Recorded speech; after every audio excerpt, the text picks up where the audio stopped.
Dahilan ng pambababae ni Francis M kahit kasal pa sa misis niyang si Pia Magalona ibinunyag na. Isiniwalat ng isang netizen na hindi umanulingid sa kaalaman ng legal na pamilya ni Francis Magalona ang pagkakaroon ng relasyon nina Abigail Ray at ng master rapper.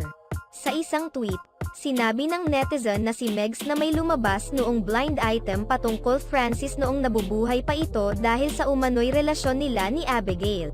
Alam ng family ni Francis M they were separated na when it happened. Pia had a rum-or BF na that time. Manager lang ni Francis M si Pia kaya may prino-protect kuno na image at marami ads kaya ingat sila. Magsitigil kayo nasa music video pa ni Glock 9 yung babae, pagsisiwalat nito.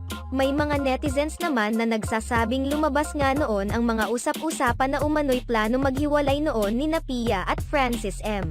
Subalit hindi umano ito natuloy dahil sa pagkakadiagnose kay Francis na mayroong leukemia.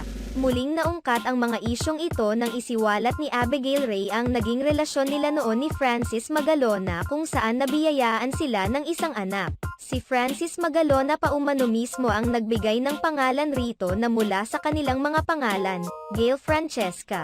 Naisiwalat pa ni Abigail na may mga plano silang hindi natupad dahil sa pagkakasakit nito at maagang pagpanaw.